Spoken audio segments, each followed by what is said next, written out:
After my college graduation dinner, my family is on the way to celebrate at my favorite bar. Everything is going surprisingly well, until someone decides to interject, "Hey, Mom, you do know that the Kitty Cat Club is a gay bar, right?"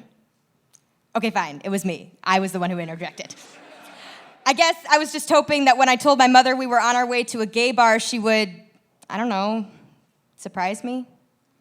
Instead, my mother accidentally throws a tantrum instead of a party. "You guys taking me here is the equivalent of you throwing me into a tank of hungry lions," she howls. And it is not that I am offended by her statement, but I am afraid that this is how she thinks of my love.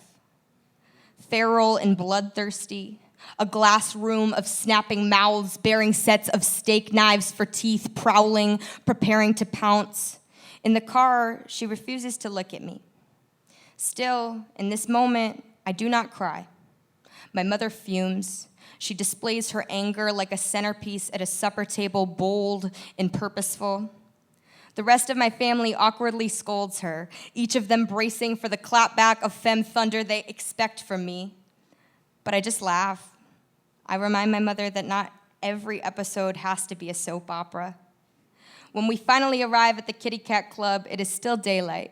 My mother's dropped jaw drags across the floor collecting lint.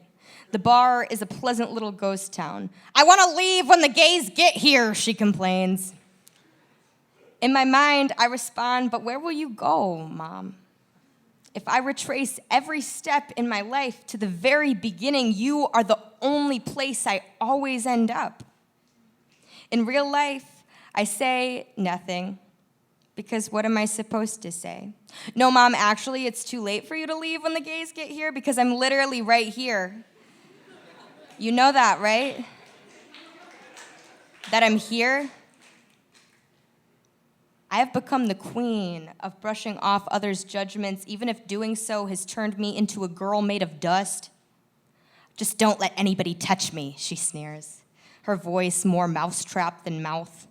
Later that night, I make a point to hug her extra hard. I do not cry because I love my mom. I love my mom, even though I am afraid my sexuality will always be a bullet point on the long list of things about me that my mother is disgusted by. I do not cry because I have done that before, and it did not make anything softer. In spite and because of everything, I am proud of my mother, because there was a very real time in my life she would never, under any circumstance, have stepped foot into a gay anything at all. So I tell her, "Thank you for coming tonight. It means the world to me, because my mom means the world to me. And for her, this was progress. For me, the fact that she came, but even more so, the fact that she stayed, was a gift. So I will celebrate these splinters of improvement. I will take what I can get. For my own well-being, I have to acknowledge that maybe in her world, this really is the best that my mother can do.